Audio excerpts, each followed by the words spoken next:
Título 6º dos recursos em geral. Capítulo I. Disposições gerais. Os recursos são um ato de inconformismo, e, em regra, é julgado por um tribunal superior àquele que prolatou a decisão. O recurso tem pressupostos recursais, objetivos e subjetivos. Objetivos: o cabimento, previsto no Código, a adequação. Para cada decisão tem um recurso, a tempestividade, a regularidade e a inexistência de fato impeditivo ou extintivo do recurso. Subjetivos: interesse jurídico e legitimidade. Artigo 574. Os recursos serão voluntários, excetuando-se os seguintes casos, em que deverão ser interpostos, de ofício, pelo juiz, duplo grau obrigatório ou reexame necessário e da sentença que conceder habeas corpus, segunda da que absolver desde logo o réu com fundamento na existência de circunstância que exclua o crime ou isente o réu de pena, nos termos do artigo 411. Artigo 575. Não serão prejudicados os recursos que, por erro, falta ou omissão dos funcionários, não tiverem seguimento ou não forem apresentados dentro do prazo. Artigo 576. O MP não poderá desistir de recurso que haja interposto. Artigo 577. O recurso poderá ser interposto pelo MP ou pelo querelante, ou pelo réu, seu procurador ou seu defensor.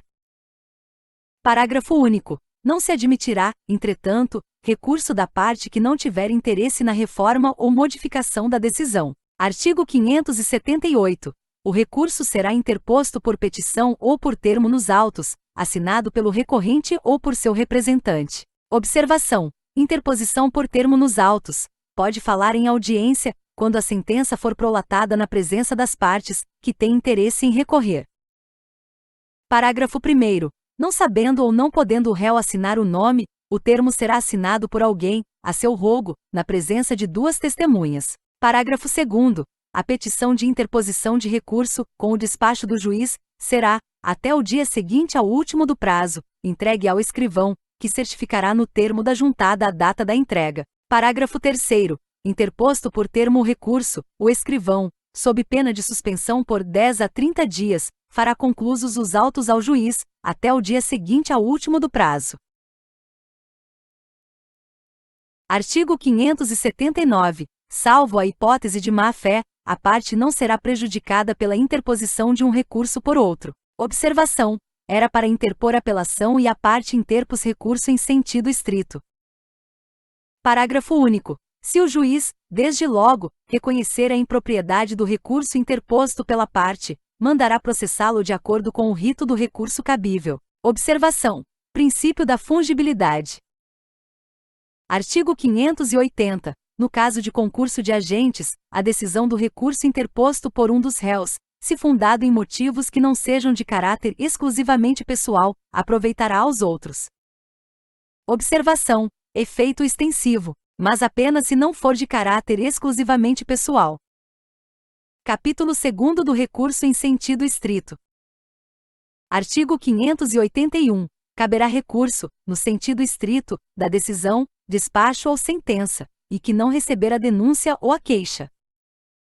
Segunda que concluir pela incompetência do juízo, terceira que julgar procedentes as exceções, salvo a de suspeição, quarta que pronunciar o réu.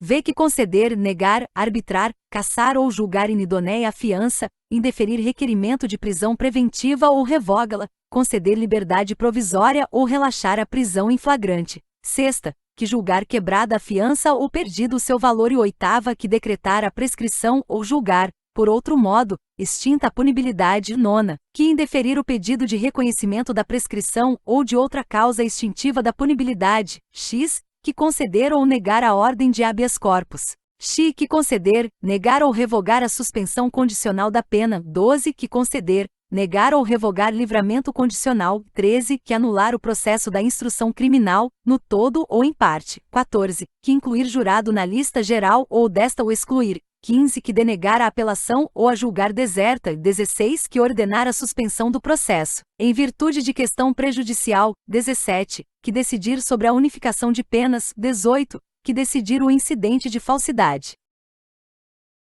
19. Que decretar medida de segurança, depois de transitar a sentença em julgado. 20. Que impuser medida de segurança por transgressão de outra. 21. Que mantiver ou substituir a medida de segurança, nos casos do artigo 774, XXI, que revogar a medida de segurança, XI, que deixar de revogar a medida de segurança, nos casos em que a lei admita a revogação, XIU, que converter a multa em detenção ou em prisão simples. Artigo 582. Os recursos serão sempre para o Tribunal de Apelação, salvo nos casos dos incisos V, X e 14. Parágrafo único. O recurso, no caso do 14, será sempre para o presidente do Tribunal de Apelação. Artigo 583. Subirão nos próprios autos os recursos, e, quando interpostos de ofício, segunda nos casos do artigo 581, e, terceira, quarta, oitava e x, terceira quando o recurso não prejudicar o andamento do processo. Observação: recurso subir nos próprios autos, subir junto com o processo ao tribunal que irá julgá-lo. Parágrafo único. O recurso da pronúncia subirá em traslado, quando, havendo dois ou mais réus, qualquer deles se conformar com a decisão, ou todos não tiverem sido ainda intimados da pronúncia. Observação: subirá em traslado, cópia, pois, qualquer deles se conformando com a decisão, ou se algum não tiver sido intimado, o processo deve continuar tramitando, razão pela qual sobe apenas a cópia do processo. Artigo 584. Os recursos terão efeito suspensivo nos casos de perda da fiança, de concessão de livramento condicional, e dos incisos 15, 17 e XIU do artigo 581. Parágrafo 1º. Ao recurso interposto de sentença de impronúncia ou no caso do inciso 8º, aplicar-se-á o disposto nos artigos 596 e 598. Parágrafo 2º. O recurso da pronúncia suspenderá tão somente o julgamento. Parágrafo 3º. O recurso do despacho que julgar quebrada a fiança suspenderá unicamente o efeito de perda da 1/2 do seu valor. Artigo 585. O réu não poderá recorrer da pronúncia senão depois de preso, salvo se prestar fiança, nos casos em que a lei a admitir. Não tem mais eficácia. Artigo 586. O recurso voluntário poderá ser interposto no prazo de 5 dias. Parágrafo único. No caso do artigo 581, 14, o prazo será de 20 dias, contado da data da publicação definitiva da lista de jurados, 10 de novembro. Artigo 587. Quando o recurso houver de subir por instrumento, subir trasladado, em cópia, a parte indicará as peças dos autos de que pretenda traslado no respectivo termo, ou em requerimento avulso. Parágrafo único. O traslado será extraído, conferido e consertado, no prazo de 5 dias, e dele constarão sempre a decisão recorrida, a certidão de sua intimação, se por outra forma não for possível verificar-se a oportunidade do recurso e o termo de interposição. Artigo 588. Dentro de 2 dias, contados da interposição do recurso ou do dia em que o escrivão, extraído o traslado, o fizer com vista ao recorrente, este oferecerá as razões, e, em seguida, será aberta vista ao recorrido por igual prazo, para apresentar contrarrazões. Parágrafo único. Se o recorrido for o réu, será intimado do prazo na pessoa do defensor. Artigo 589. Com a resposta do recorrido ou sem ela, será o recurso concluso ao juiz, que, dentro de 2 dias, reformará ou sustentará o seu despacho, mandando instruir o recurso com os traslados que lhe parecerem necessários. Parágrafo único. Se o juiz reformar o despacho recorrido, a parte contrária, por simples petição, poderá recorrer da nova decisão, se couber recurso, não sendo mais lícito ao juiz modificá-la. Neste caso, independentemente de novos arrazoados, subirá o recurso nos próprios autos ou em traslado. Artigo 590. Quando for impossível ao escrivão extrair o traslado no prazo da lei, poderá o juiz prorrogá-lo até o dobro. Artigo 591. Os recursos serão apresentados ao juiz ou tribunal a quem vai julgar o recurso, dentro de 5 dias da publicação da resposta do juiz ou entregues ao correio dentro do mesmo prazo. Artigo 592. Publicada a decisão do juiz ou do tribunal deverão os autos ser devolvidos, dentro de 5 dias, ao juiz Capítulo 3º da apelação. Artigo 593. Caberá apelação no prazo de 5 dias. E das sentenças definitivas de condenação ou absolvição proferidas por juiz singular. Segunda, das decisões definitivas ou com força de definitivas, proferidas por juiz singular nos casos não previstos no capítulo anterior. Observação: decisões com força de definitiva são próprias do processo penal, não há no civil. São aquelas que não terminam o processo, mas, muitas vezes, acabam alguma fase. Terceira, das decisões do tribunal do júri quando a. ocorrer nulidade posterior à pronúncia. b. for a sentença do juiz-presidente contrária à lei expressa ou à decisão dos jurados. c. houver erro ou injustiça no tocante à aplicação da pena ou da medida de segurança. d. for a decisão dos jurados manifestamente contrária à prova dos autos. Parágrafo 1º. Se a sentença do juiz-presidente for contrária à lei expressa ou divergir das respostas dos jurados aos quesitos, o tribunal há de quem fará a devida retificação. Parágrafo 2º. Interposta a apelação com fundamento no 3º, c. deste artigo, o tribunal há de quem, se lhe der provimento, retificará a aplicação da pena ou da medida de segurança. Parágrafo 3º. Se a apelação se fundar no 3º, d. deste artigo, e o tribunal há de quem se convencer de que a decisão dos jurados é manifestamente contrária à prova dos autos, dar-lhe-á provimento para sujeitar o réu a novo julgamento. Não se admite, porém, pelo mesmo motivo, segunda apelação. Parágrafo 4º. Quando cabível a apelação, não poderá ser usado o recurso em sentido estrito, ainda que somente de parte da decisão se recorra. Observação: aqui não cabe o princípio da fungibilidade. Artigo 596. A apelação da sentença absolutória não impedirá que o réu seja posto imediatamente em liberdade. Observação: se absolver o réu, mesmo interposto recurso, o réu será posto imediatamente em liberdade. Parágrafo único. A apelação não suspenderá a execução da medida de segurança aplicada provisoriamente. Artigo 597. A apelação de sentença condenatória terá efeito suspensivo, salvo o disposto no artigo 393, a aplicação provisória de interdições de direitos e de medidas de segurança, artigos 374 e 378, e o caso de suspensão condicional de pena. Observação: constata-se que, segundo o artigo anterior, quando for favorável ao réu, não suspende e impede o processo. Já quando, segundo este artigo, é desfavorável ao réu, deve-se suspender o processo. Artigo 598. Nos crimes de competência do tribunal do júri, ou do juiz singular, se da sentença não for interposta apelação pelo Ministério Público no prazo legal, o ofendido ou qualquer das pessoas enumeradas no artigo 31, cônjuge, ascendente, descendente, irmão, ainda que não se tenha habilitado como assistente, poderá interpor apelação, que não terá, porém, efeito suspensivo. Parágrafo único. O prazo para interposição desse recurso será de 15 dias e correrá do dia em que terminar o do Ministério Público. Artigo 599. As apelações poderão ser interpostas quer em relação a todo o julgado, quer em relação à parte dele.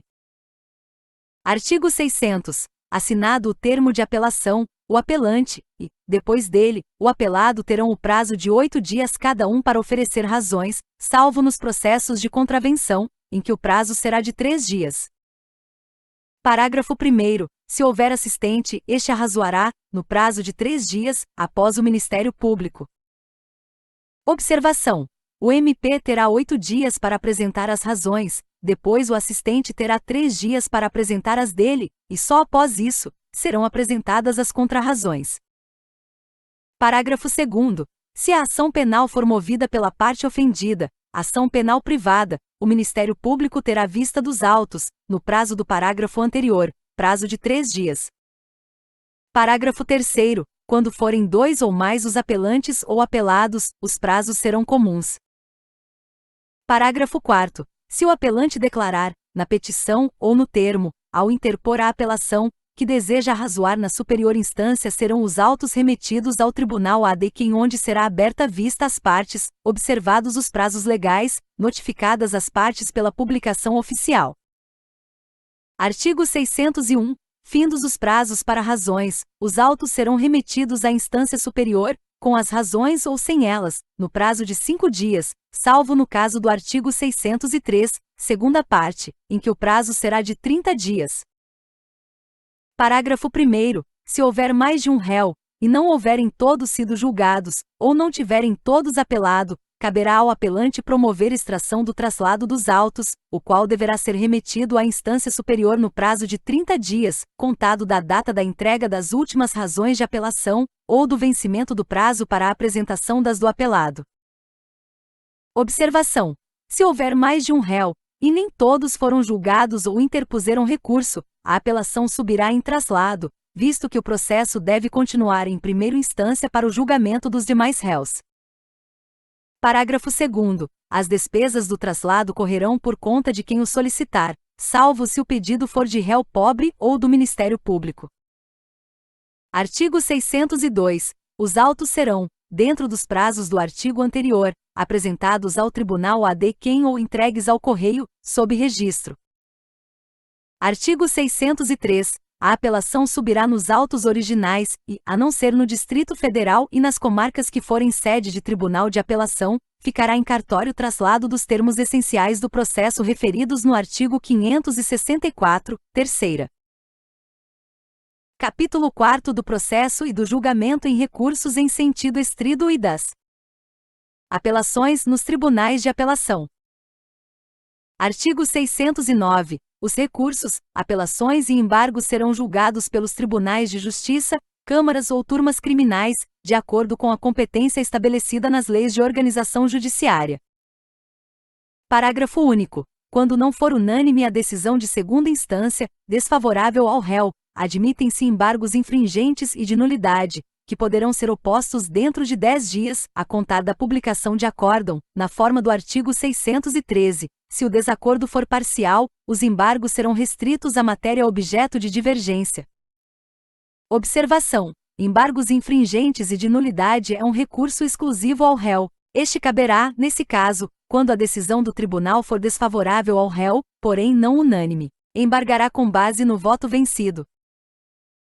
Artigo 610. Nos recursos em sentido estrito, com exceção do de habeas corpus, e nas apelações interpostas das sentenças em processo de contravenção ou de crime, a que a lei comine pena de detenção, os autos irão imediatamente com vista ao Procurador-Geral pelo prazo de 5 dias, e em seguida passarão, por igual prazo, ao relator, que pedirá designação de dia para o julgamento. Parágrafo único.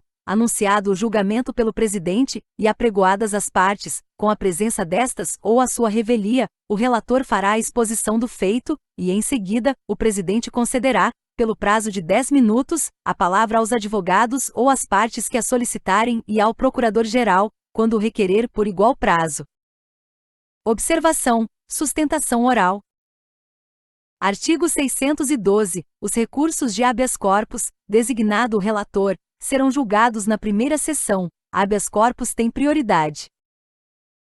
Artigo 613. As apelações interpostas das sentenças proferidas em processos por crime a que a lei comine pena de reclusão, deverão ser processadas e julgadas pela forma estabelecida no artigo 610, com as seguintes modificações.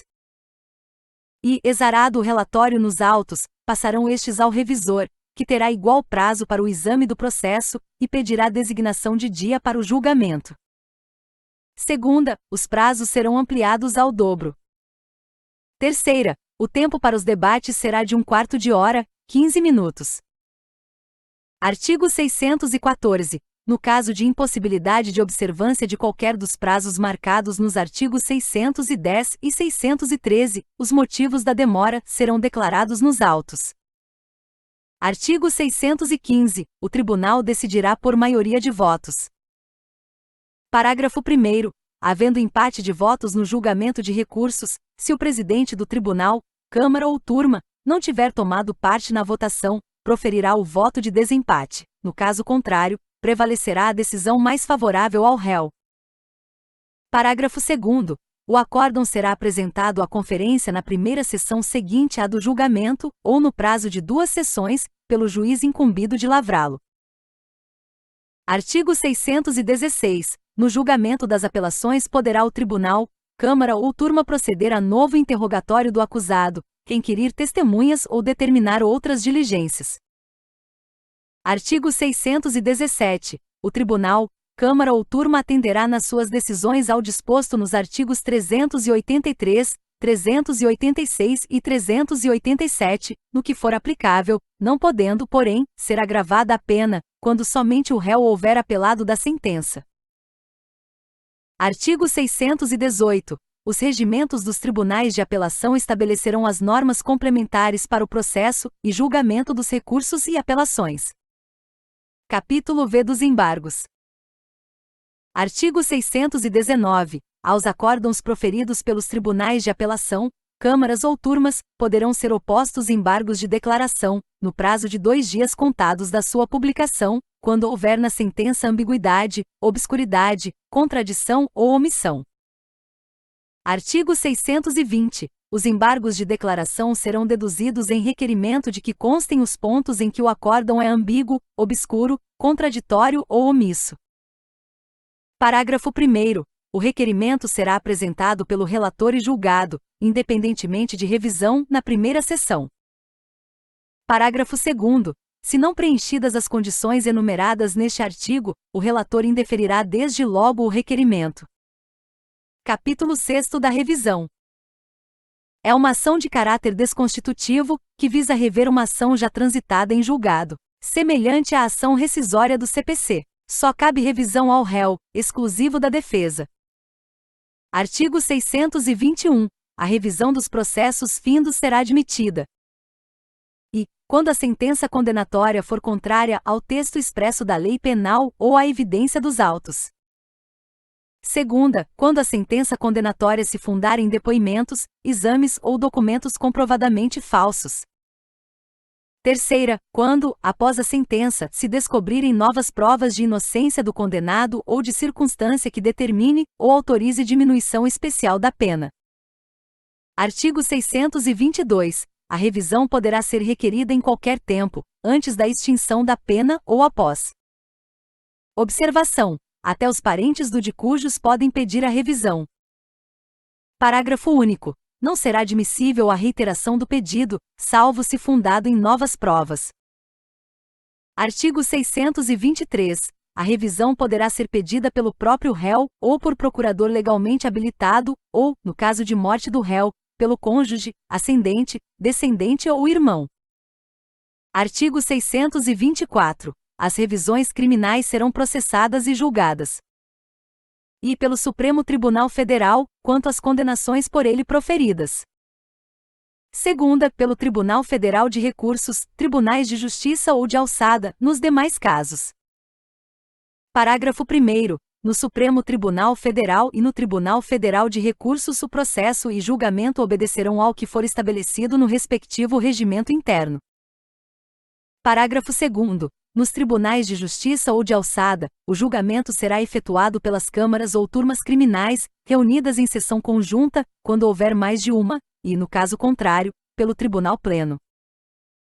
Parágrafo 3º. Nos tribunais onde houver 4 ou mais câmaras ou turmas criminais, poderão ser constituídos 2 ou mais grupos de câmaras ou turmas para o julgamento de revisão, obedecido o que for estabelecido no respectivo regimento interno.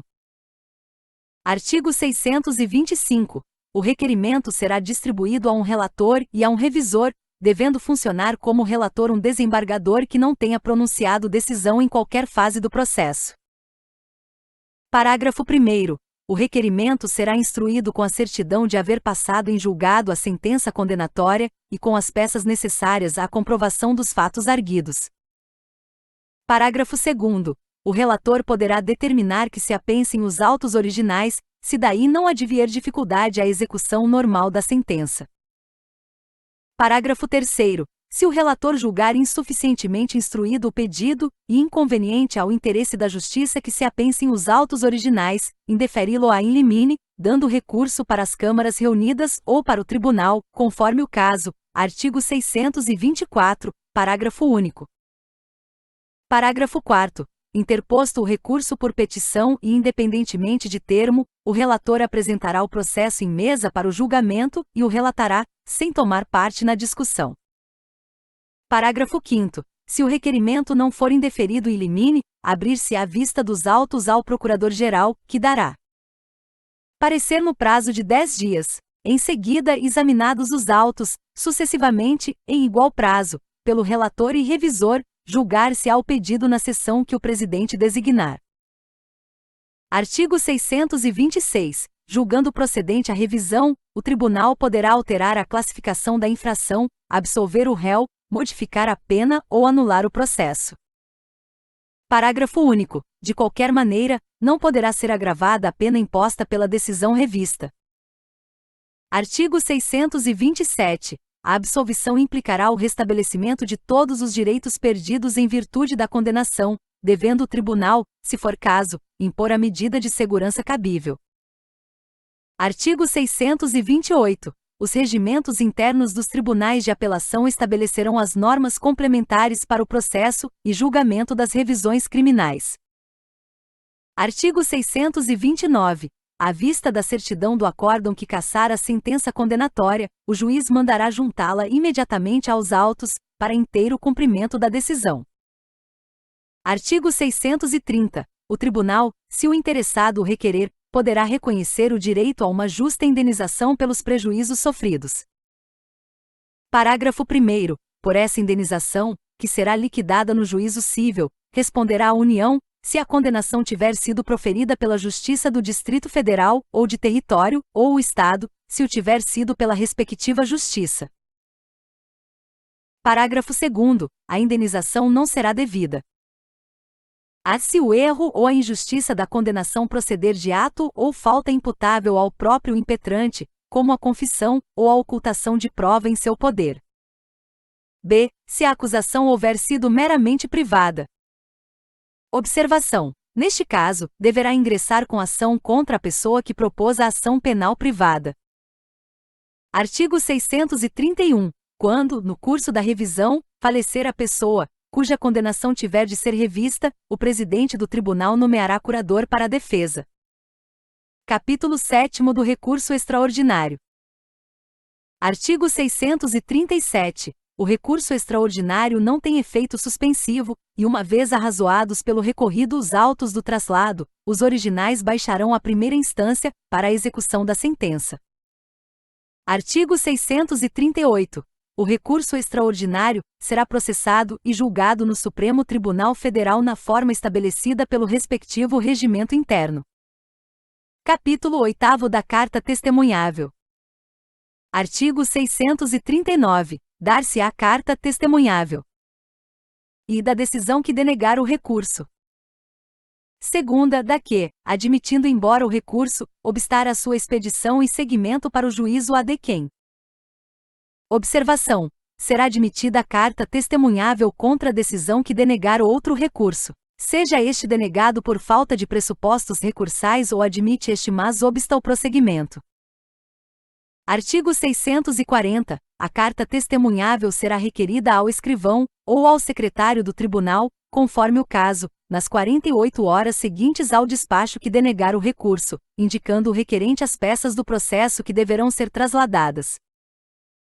Observação: foi o juiz mesmo que denegou ou obstou prosseguimento ao recurso, razão pela qual se pede ao escrivão secretário. Artigo 641. O escrivão, ou o secretário do tribunal, dará recibo da petição à parte, e no prazo máximo de 5 dias, no caso de recurso no sentido estrito, ou de 60 dias, no caso de recurso extraordinário, fará a entrega da carta, devidamente conferida e concertada. Artigo 642. O escrivão, ou o secretário do tribunal, que se negar a dar o recibo, ou deixar de entregar, sob qualquer pretexto, o instrumento, será suspenso por 30 dias. O juiz, ou o presidente do tribunal de apelação, em face de representação do testemunhante, imporá a pena e mandará que seja extraído o instrumento, sob a mesma sanção, pelo substituto do escrivão ou do secretário do tribunal, Se o testemunhante não for atendido, poderá reclamar ao presidente do tribunal ADQUEM, que avocará os autos, para o efeito do julgamento do recurso e imposição da pena. Artigo 643. Extraído e autuado o instrumento, observar-se-á o disposto nos artigos 588 a 592, no caso de recurso em sentido estrito, ou o processo estabelecido para o recurso extraordinário, se deste se tratar. Artigo 644. O tribunal, câmara ou turma que competir o julgamento da carta, se desta tomar conhecimento, mandará processar o recurso, ou, se estiver suficientemente instruída, decidirá logo, de méritos. Observação: o tribunal poderá mandar processar o recurso ou poderá decidir este recurso, desde logo, se suficientemente instruída. Artigo 645. O processo da carta testemunhável na instância superior seguirá o processo do recurso denegado. Artigo 646. A carta testemunhável não terá efeito suspensivo. Capítulo 9 do Habeas Corpus e seu processo. O habeas corpus é uma ação constitucional que visa garantir a liberdade de ir e vir de uma pessoa. Artigo 647. Dar-se-á habeas corpus sempre que alguém sofrer, ou se achar na iminência de sofrer violência ou coação ilegal na sua liberdade de ir e vir, salvo nos casos de punição disciplinar. Observação: iminência de sofrer, HC preventivo. Observação: sofrer, HV liberativo. Artigo 648. A coação considerar-se-á ilegal, e, quando não houver justa causa, segunda, quando alguém estiver preso por mais tempo do que determina a lei. Terceira, quando quem ordenar a coação não tiver competência para fazê-lo. Quarta, quando houver cessado o motivo que autorizou a coação. V, quando não for alguém admitido a prestar fiança, nos casos em que a lei autoriza. Sexta, quando o processo for manifestamente nulo. Sétima, quando extinta a punibilidade. Artigo 649. O juiz ou o tribunal, dentro dos limites da sua jurisdição, fará passar imediatamente a ordem impetrada, nos casos em que tenha cabimento, seja qual for a autoridade coatora. Artigo 650. Competirá conhecer, originariamente, do pedido de habeas corpus. E ao Supremo Tribunal Federal, nos casos previstos no artigo 101, IG, da Constituição ou segunda, aos tribunais de apelação, sempre que os atos de violência ou coação forem atribuídos aos governadores ou interventores dos estados ou territórios e ao prefeito do Distrito Federal, ou a seus secretários, ou aos chefes de polícia. Parágrafo 1º. A competência do juiz cessará sempre que a violência ou coação provier de autoridade judiciária de igual ou superior jurisdição. Observação: o HC sempre deverá ser impetrado à autoridade superior àquela que está determinando a coação ilegal. Parágrafo 2º.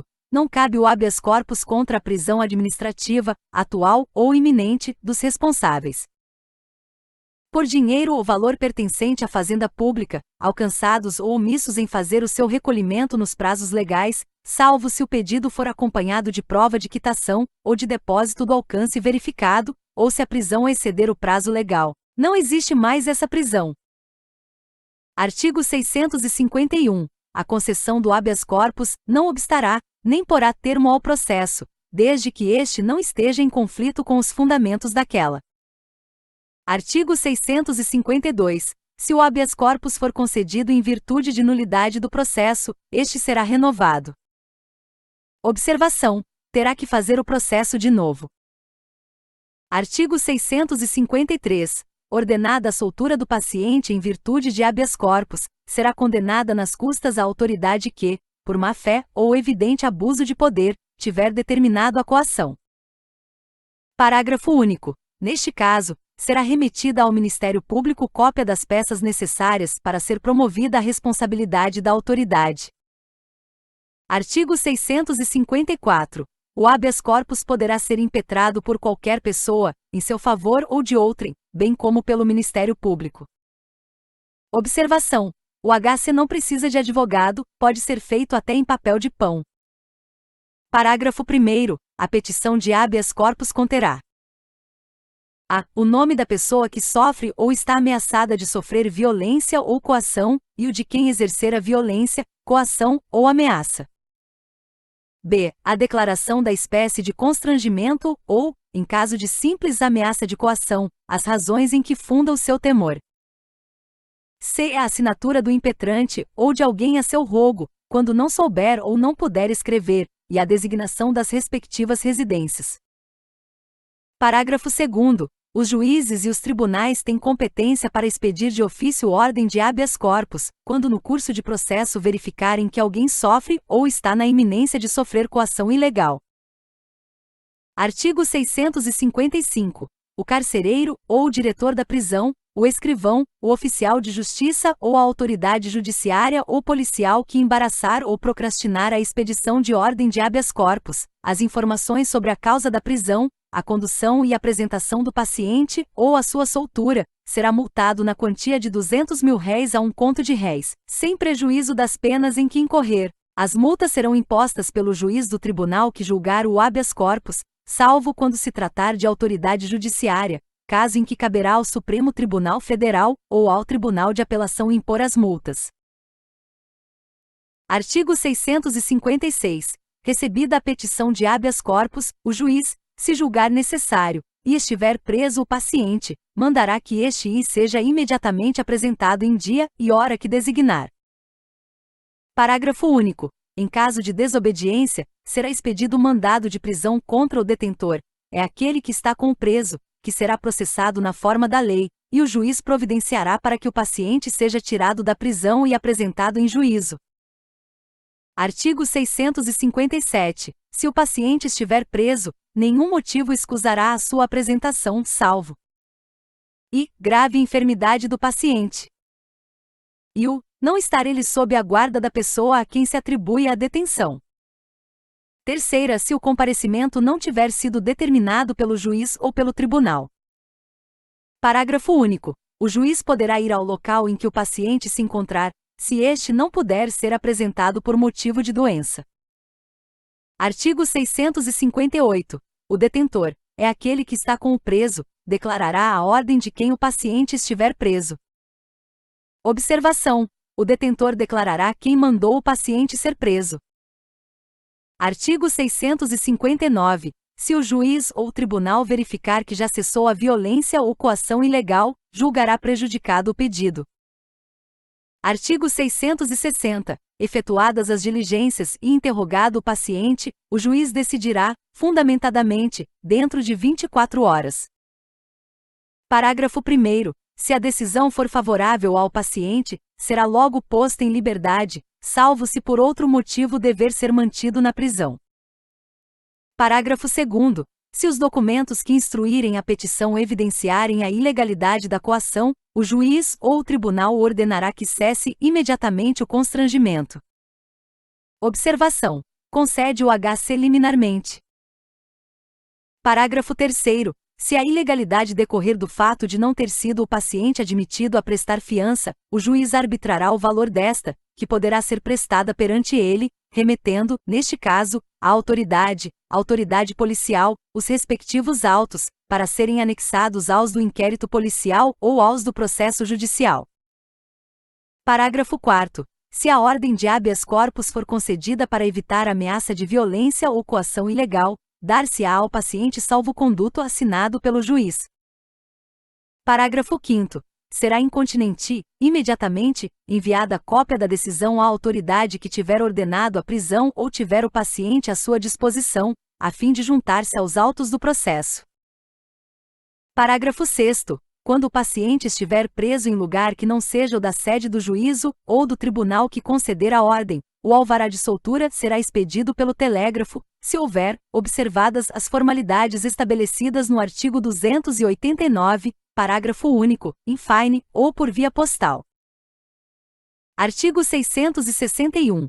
Em caso de competência originária do Tribunal de Apelação, a petição de habeas corpus será apresentada ao secretário, que a enviará imediatamente ao presidente do tribunal, ou da Câmara Criminal, ou da turma, que estiver reunida ou primeiro tiver de reunir-se. Artigo 662.